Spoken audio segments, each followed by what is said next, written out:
What's up, guys? Welcome to another episode of the Offside Show. I know, it's been a while since the last time I made a YouTube video, but thanks to all the situation around the world, thanks to the situation that we have to stay inside due to the coronavirus, I decided to pick it up. I decided to bring the videos again to try to bring you guys the most amount of value and everything related to soccer, right? So in today's episode, I had the opportunity to chat with a really good friend of mine. His name is Riccardo Sbabo. He's currently the head coach of Germantown Legends. Germantown Legends is a club that is located here in Memphis, Tennessee. And Riccardo is actually originally from Italy. So in this episode that I talked with him, he is gonna share his story, how he came from Italy to the US, what are his thoughts about soccer in Italy compared to soccer in the US, what are the things that he looks for in a player whenever he's recruiting or whenever there's a tryout, what are the main things he's looking for a player, and he also shares the importance of adversity in your lives. So I hope you guys enjoy this video. Um, so Ricardo, tell me a little bit about, where are you from? Because I mean, the little that we've talked in person, I know you told me you're Italy and stuff, and but where are you from, and well, how did you end up in the US? Okay. So originally from a town called Vicenza. It's in Italy. It's in northern Italy, about 30 minutes from Venice. So I'm kind of on the northeastern part in the region called Veneto. That's where my family is from. My mom and my dad, my sisters, everybody still lives there. Um, my mom is half Canadian, so I grew up speaking English in my household, English and Italian on my dad's side. So that's where I was born and raised. And then when I was 13, I had the opportunity to move to Germany through my stepdad. And so I Great. hung out and I spent since I was 12 to about 18, about 6 years I spent in Germany there. So after that, so I had the ability to go to an American high school. My stepdad is American. And so I went to a high school on an army base in Germany and kind of got into the US school system in a way. Okay. So everybody after high school was, deciding that they wanted to go to the US for college. I didn't really have much of an idea of wanting to go to university in the US. I wanted to go back to Italy initially to go to university and actually continue playing soccer as I was doing. But then the opportunity came up, and I just applied to a couple of schools in California. That's really where I wanted to go. It was either California or bust. Sure. So I said, okay, I'm going to apply to a couple of schools in California. I got in, and I ended up coming to the U.S. on an international student visa initially to Okay. San Diego State University. So Awesome. That's great. That's great to hear. And you told me when you were in Germany, the reason you went there was because you got the opportunity to play in Germany. Is what you said? no, so my stepdad Okay. moved jobs. Okay. So he was in Italy and then got a job in Germany. And Okay. then, yeah, so I mean, growing up, obviously, um, of my soccer career, if you will. So, growing up in Italy, I grew up in the club structure of the Italian system. My dad was a decent player. He was a goalkeeper. My grandfather played, and they all played for essentially the same clubs, which was the small provinces in Italy Yeah. and the localities we call them. It's a Yeah. small little portion of a town, right? So you have your major city team, which was Vicenza, which is at the time they were playing.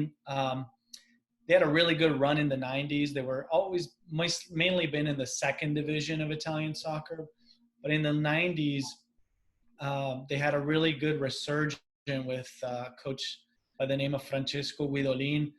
He then went on to coach Udinese in the Okay. Serie A, but he guided Vicenza to the Serie A, so they got promotion to the Serie A, and also won the Coppa Italia at that time. Wow. Um, so there was a huge buzz in my hometown in the 90s of some greats that were playing for the team. And Gotcha. but so if you didn't play for the main city team, you played in one of these localities that were sort of like your suburbs of the city, right? So you have Memphis, and Yeah. then your Colliervilles, your Germantowns, your whatever else, your Bartletts, things like that, but much smaller scale, right? So Oh, my yeah, oh, and it's funny because you know I don't know if I told you, but my dad's side is Italian too. My last yeah. name is Cantele, and they are that side of my family is exactly pretty much the same that with your family is because how far is Treviso from where you from that town? An hour and a half. I used to work in Treviso. There you go. So that's where my family is. My dad's side of the Oh family. wow. Yeah, north. Yeah, I remember. I made a connection because you talk about Venice, and I remember and the region as well. Uh, Yeah. it's beautiful there, for Oh, sure. I love it. And how would you compare? Because you were telling me that it's like really small regions, right? They have their clubs and stuff. How do they those small regions? It's not like a big club. It's not Juventus. It's not Inter. It's not that. But how do they follow? How people follow those clubs? If that makes sense. Those small regions. When you will go to the stadiums where there are a lot of people, where will the uh, was people interested in those games, or it was just like here amateur soccer when people don't follow that. Yeah. So obviously it depends on the league, right? And Yeah. how the league structure and what league you're in. In Serie B, we would fill up the stadium almost so every weekend. I mean, I would go and catch a couple of games here and there, but they would fill up the stadium. I mean, there's a huge buzz, but mainly it's all the local people going to the game. It's just like almost like going to the store. You spend a Saturday or a Sunday, you meet up with your friends, people go hang out, and then they walk to the game most of the time. They'll just go to the stadium and walk down to the stadium, similar to how the English teams do it and how the English culture, soccer culture, is in England. It's very similar to that in Italy, as to it's more of a more, I don't want to say religious event, but in a way it's more so ingrained into your upbringing that you're okay on Saturday and Sunday we watch soccer or we go to the stadium. It's one of So, those two. so you feel like, of course, more like a culture thing, right? That it's just in you, your family and maybe Yeah. parents of your grandparent or something like that. It's just in the culture, right? A lot of people just follow soccer. It's built in. I wish I had different choices, to be honest with you, but I didn't. My, as I mentioned, like my dad was a goalkeeper, so naturally that's the first thing that I had to play. Said, okay, you're gonna be a goalkeeper, and I said, okay. I tried to be a goalkeeper. In my first year, I was 6 years old. I go in goal, and I got like 6 goals scored on me in the game, and I said, nope, not doing it. For me. And so, no, said, no way. Because, of course, all the other kids, they say, oh, it's your fault. You're letting the ball in. I'm like, it's my first time Yeah. playing goalkeepers. So I'm like, so never again. Yeah. I didn't play goalkeeper. I told my dad, I said, either you find me a new position that you want me to play or I'm done. That's it. So then I moved to defense after that. Gotcha. So okay, so you got to the US, right? You ended up going to San Diego, and were you ever like in your head was ever the idea of you playing soccer for the university, or you just wanted to go there and just study?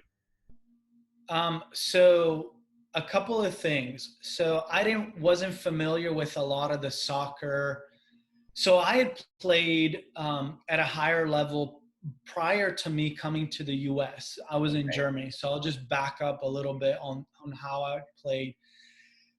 So in Germany, I came into a youth team for a team called FCA, Astoria Waldorf. It was a local club, but they Yeah. were playing in what was at the time the fifth tier of German soccer, so pretty high up Yeah. in the standard level. So I came in into sort of the youth outfit, gosh, maybe at the time I was 13, 14 years old. And I Yeah. started playing with them.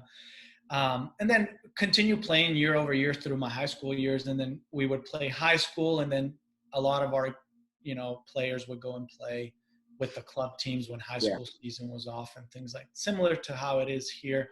But German soccer went all year round. So we would make sure that we kept practicing with our club teams. I kind of came into the youth outfit there. And then when I was old enough, I was 16 years old. And then I began practicing with what they called the reserves team there, which is basically the second team from the first team. So I practiced with them for, gosh, probably almost a year. And I was doing well. And I remember one of the starting left backs on the first team moved on. He was this Brazilian guy who was amazing. I think he got a little bit of a bigger offer elsewhere. And so then they brought up another guy that was playing on the reserves team.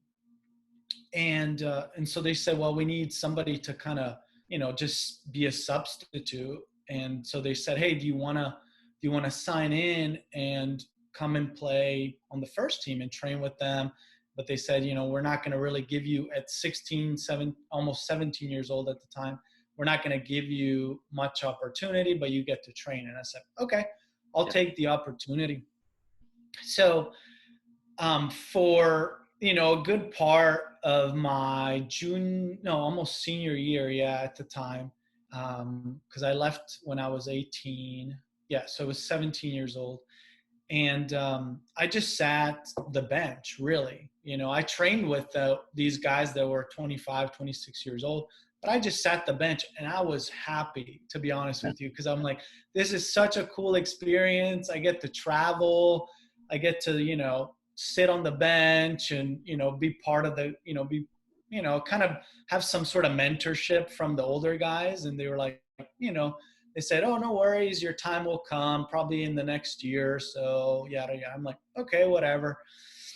So I didn't think much of it. Well, and I remember exactly the moment when this happened. It was like a cold night, and we were traveling away from home. I don't even remember the team that we were playing, but I'm sitting on the bench, and, I'm just joking around with the guys as usual, as we always do. And the left back goes down injured. And I'm like still joking around. And like I hear like, a little elbow on my shoulder by my guy next to me. And he's like, hey, look at the guy. He's down. And I said, oh, he's going to be fine. He always goes down. So the trainer goes on and they're working on him off the field. They're trying to get him back ready. In the meantime, the coach says, hey, go warm up. I'm like, okay, I'll warm up and then he'll be whatever.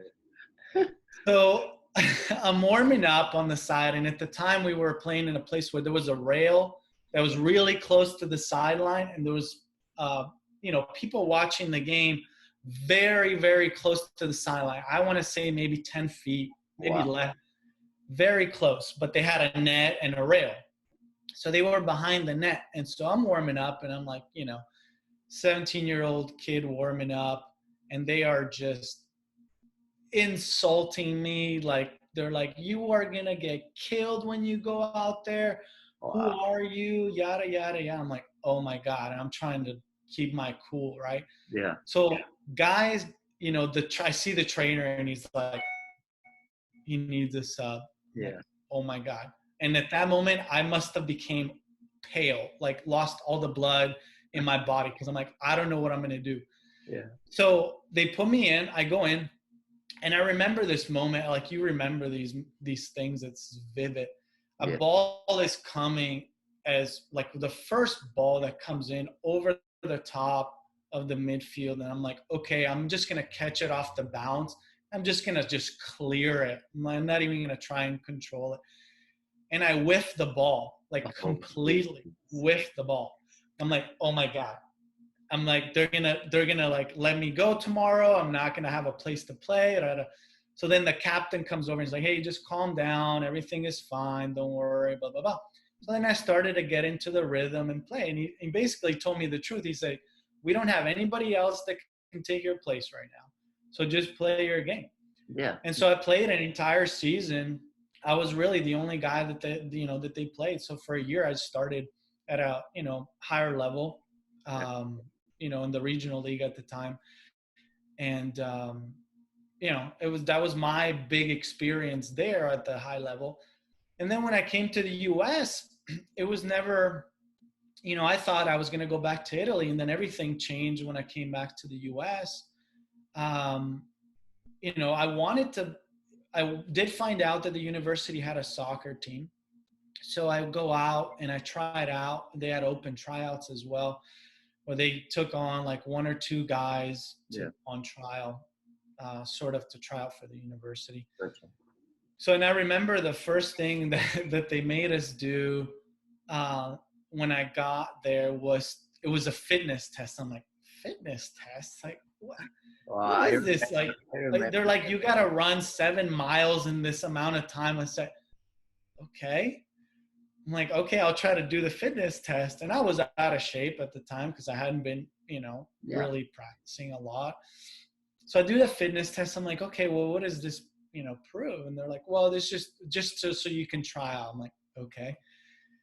So I try out with them and I do some friendly games. Like we went to play University of Southern California, went to play UC Irvine, all schools that were close by. So I was able to take part in some of those, as they call, unofficial scrimmages, as they call them. And so about after 2 weeks of doing this and trialing with them, they said, hey, we want to bring you on.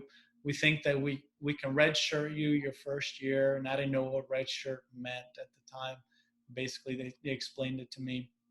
And then they said, yeah, you just got to fill out this NCAA paperwork. And I said, no problem.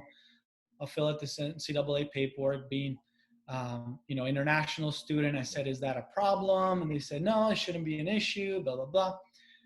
Well, so then what's called NCAA Clearinghouse, well, I'm sure you're familiar with it. Yeah. So they came back and they determined that since I had signed with this German team, that I wasn't eligible to play Division I sports. So I said, well, what are my options right now? And he's like, well, you could try and go play for like a Division II or Division III. I think Division III at the time maybe is what they told me. Yeah. And so, or NAIA, I can't remember, or one of those conferences.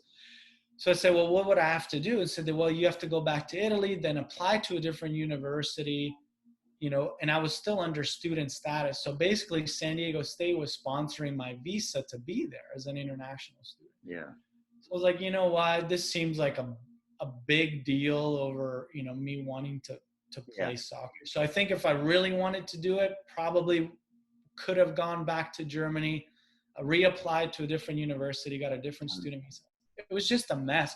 So I had no idea, and I had no intention. Obviously, if I would have known about some of the rules and regulations about collegiate soccer, maybe it would have been a little bit different. But yeah, there are so many things, that I'm international too, and I went through the same process, and it's just so many things that you have to think about, that you have to be aware of. And it sucks though. Like, that's my opinion. I think it sucks in the fact that I feel there's so much talent that they don't take advantage of that talent because of all the things that you have to follow, all the rules and all those stuff, right? But when you were talking about your experience when you made your debut, and how it felt and all that, I think that's so important and it's so huge. And if you could go back to that moment, and pretty much now after you leave it, what would you say to yourself in that moment? If you could go back and be like, okay, this is what's gonna happen, what would you say to yourself? I think the main thing that I would tell myself is just be confident. I think I was so wrapped up in the moment of wanting to impress that I really forgot all of the basics that I knew and that I was good at, Yeah. I forgot why I was really there. You know, I was like, I, it almost was like I was a different person, you Yeah. know, and I would have told myself, okay, you're here for a reason. You're on this team for a reason. You got picked for a reason. They're putting you in for a reason. You have that skill set that you've been demonstrating day in and day out. Just relax. You know, it's just, it was really mental. I think if I would have done anything differently in my debut or even my overall career, is probably not get too wrapped up into the mental aspect of it. I think being mentally strong makes a huge difference Yeah. in how you accept and get over adversity Yeah. too. You know. Totally. Totally. I mean, uh, and that happens a lot when, with when players get to that, maybe you're playing at a, a good level, but then you want to take it seriously, so you take that leap of faith, take that next step, and start playing with better clubs. Like Yeah. your case, like my case, like, players that really want to take their game to another level, and whenever you started was, fun.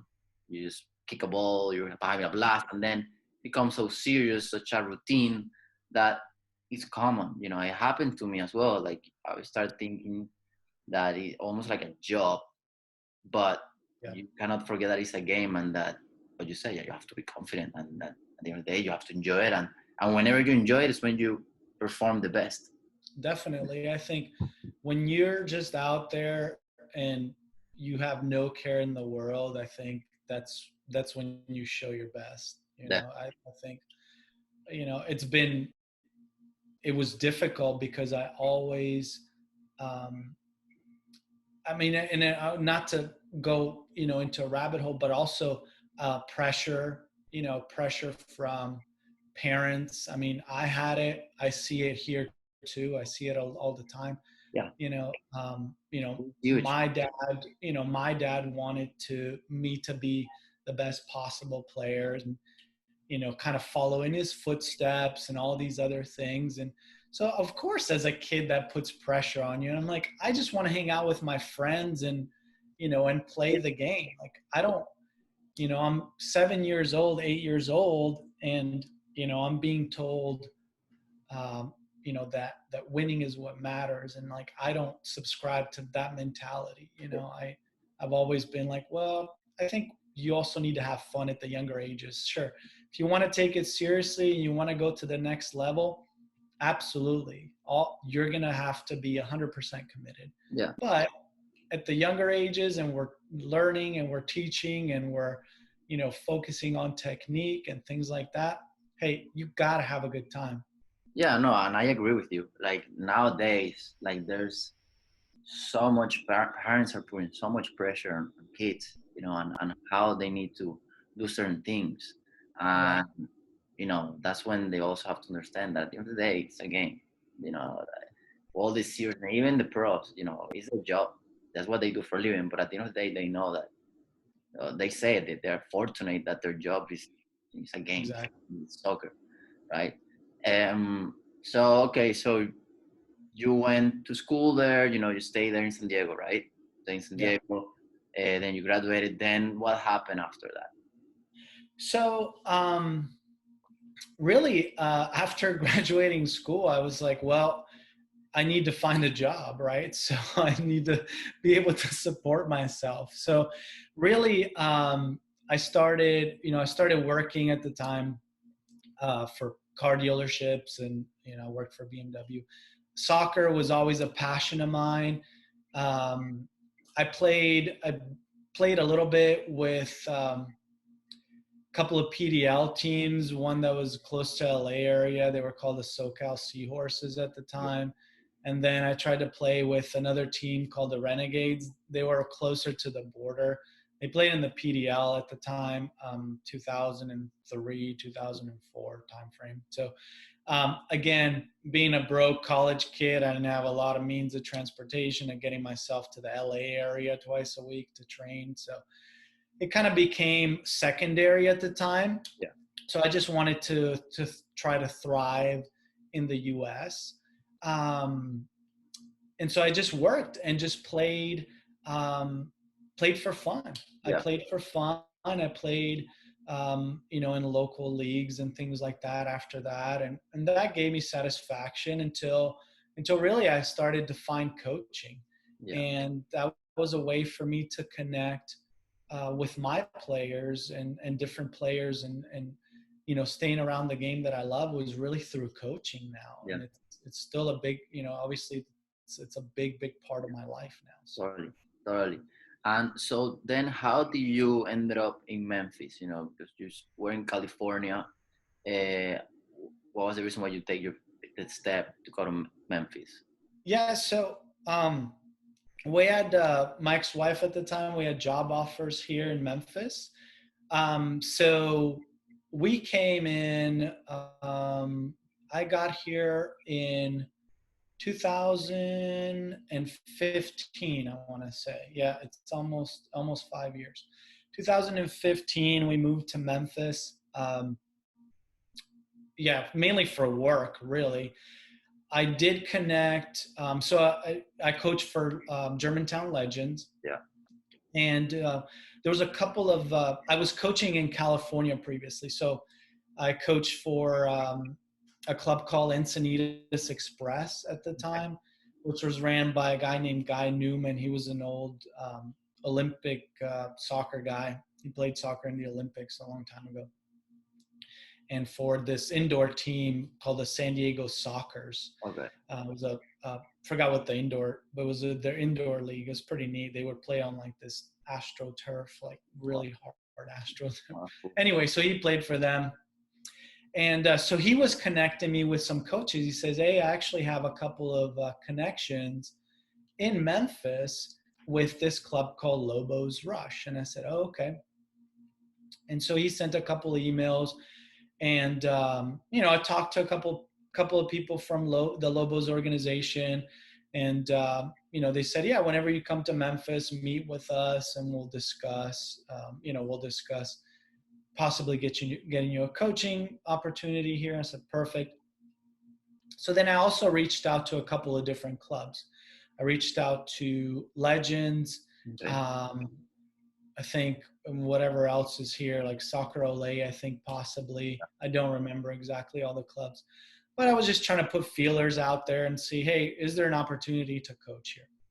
So then at the time, Carrie Talley, who's the director of coaching at Legends, replied to me. And he said, yeah, whenever you get here, we'll meet, we'll discuss some things, and we'll see if we can find you a spot. So I said, okay. Cool. So I moved in July of 2015. In March, I came here and I was looking for a place to stay. So we came here, looked for an apartment. And I was able to meet with Kerry at the time and met with him, sat down, kind of just got to know each other a little bit. And we discussed some things. We discussed my resume, my coaching resume, and then really he asked me, well, how do you like to play? How would you set up? I mean, he asked me just a basic question. How do you set up a 9v9 team? What do you think would go well? Like why, there was no right or wrong answer. He just wanted to, understand how I would set up a team basically.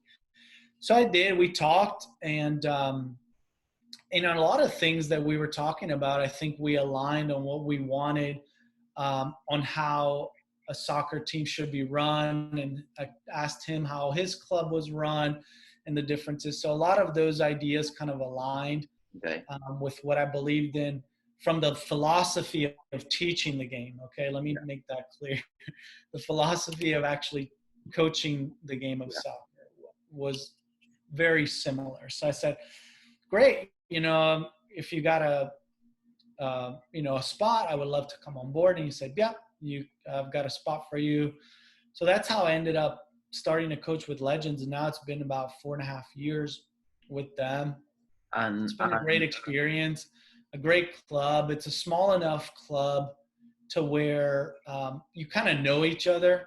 I can know most of the players that come out there, and I see a lot of the players. We have skill sessions on on the weekends. So most of all the club players come in. Kind of gives you an opportunity to engage with all of them. Awesome. It's been a good experience so far. So Cool. Awesome. And what would you say, because now, of course, you had experience playing in an European system club, and now you're coach of a club here in the US. So what do you think is a difference between those two? the U.S. and Italy, for instance, or yeah. Yeah. So even when I was in Italy, obviously we did a lot of skill work, and let me preface this by saying that I think the U.S. is doing a great job. I mean, especially in the past 10, 15 years, in how they're developing players and how they're actually um, approaching coaching education. I Okay. think is really. But the main difference that I noticed coming from a European country versus the US was how much time we spent on tactical work. Okay. My training sessions in Italy and Germany were, I would say, 80% tactical at the time. Even in the youth programs, and even in Italy, after we were 10 years old, they started with tactics right away. Yeah. So they would always give you, and the way that I liked the training sessions and the way that I learned the game, it was almost like they would give you a problem and they're like, okay, now figure out how to solve this problem and all the different variations on how you can solve this particular problem, right? Okay. How can we break down the defense, or how can we play out of the back? So Okay. we would go through these scenarios, and you would always be doing it. We would kind of do always with the ball, always with opposition. There was just everything was set up to where it was just, okay, problem, what's the solution? You got this problem, what's the solution? Well, what happens if this happens? So they were trying to cover a lot of scenarios and make you really think about how to play the game, really just mentally how to play the game. So obviously we did do a lot of technical work at the younger ages and some physical work. We had gym sessions just like Yeah. anywhere else, but Good. one thing that just stuck with me was just how obsessed they were with just tactics, Yeah. Yeah, and I think that's also part of, because Italy in general, they are known are a really tactical, and same with Germany. Soccer wise, they're known as being like a really tactical focus, or really tactical Yeah. driven, compared to Spain, for example. Spain, yeah, might be tactical, but their focus is possession, right? Yeah. But yeah. And so, last question that I'd like to ask you, Sure. as a coach, what are the three main things that you look for in a player? That whenever you're in a trial, whenever, whatever it may be, if this Yeah. player has these three things, you're like, okay, yeah, this guy needs to be on my team. Um, okay, so the first thing, as trivial as it might be, I mean, you gotta have talent, right? You have to have some sort of talent. No, and this is not against anybody. You can become good and all these other things, but I think there needs to be some sort of innate talent within a player. Yeah. If you don't have that, I mean, I think to take it to the next level and become even a professional, I think it would be very difficult if you don't have some sort of talent, right? Um, the second thing that I personally look for is the ability to read the game. Um, as I mentioned, tactically, understanding different situations, um, understanding how to play different positions. Okay. So I think the flexibility of having that makes for a great kind of, overall player, I Yeah. think that you can sort of use. Um, and I think third is probably attitude. I think having the right attitude goes a long way. You have to have the willingness to sort of put in the work, even outside of the training sessions. I always strive and I tell my players, hey, if you're not willing to do the work outside of our little 3 or 4 hours that we get a week, it ain't gonna cut it. So Yeah, really the right attitude of knowing, okay, I want to get better personally, so these are the steps that I'm going to take to get there. for sure. um, Also really as part of the attitude is how you react to adversity, right? You also, if you want to make it to a higher level, you have to learn how to not accept no for an answer, right? If somebody tells you no, that's just someone's opinion. I tell no to players all the time who may end up being great, Yeah, because they just personally don't fulfill what I'm personally needing at that particular time or what I'm looking for in that particular player. So I've been told no 100 times just because either I was in the wrong timing, too many players in the position, wrong position, coach just flat out didn't like me, I wasn't exhibiting enough hard work, all those things. But you have to understand that it's not personal. It has yeah, nothing to do with you. It's just what the coach is looking for. So really attitude of a player really goes a long way. On the field, off the field, are they respectful? um, do they talk back to, I have no problem with aggression and being aggressive on the field and things like that. At the end of the game though, we still shake hands and yeah. it's done. It's part of the So game, right? It's part of the game. It's part of the absolutely. poker, and it's like that. Whatever you do in the field stays there and that's it. But you Yeah, made a great point when you say, when you said about don't take no as an answer, because, and I will add to what you say, what you said.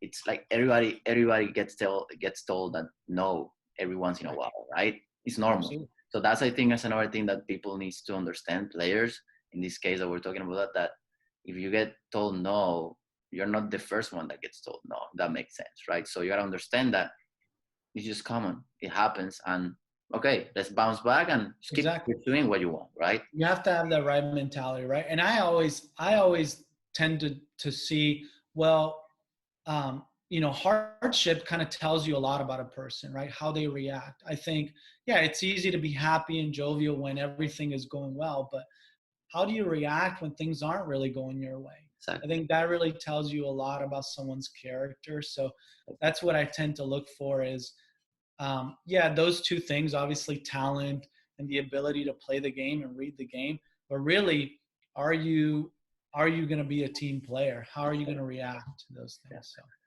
anyway, Awesome, Ricardo. Well, I mean, I think you cover everything. I just wanna thank you so much for your time. Thank you no, for thank you. explaining everything, and allowing me to know more about your story. I know we talked in the past a little bit about that, but you share more details now. It's always cool to connect with more people in the soccer community. And thank you again for Absolutely. your time. It means a lot. I think, yeah, I mean, I think it's important for all of us to connect and stay connected during these times, especially. So, I typically try to stay connected now with my players as much as I can too. So we have video chats and I send them exercises. So it's important, man.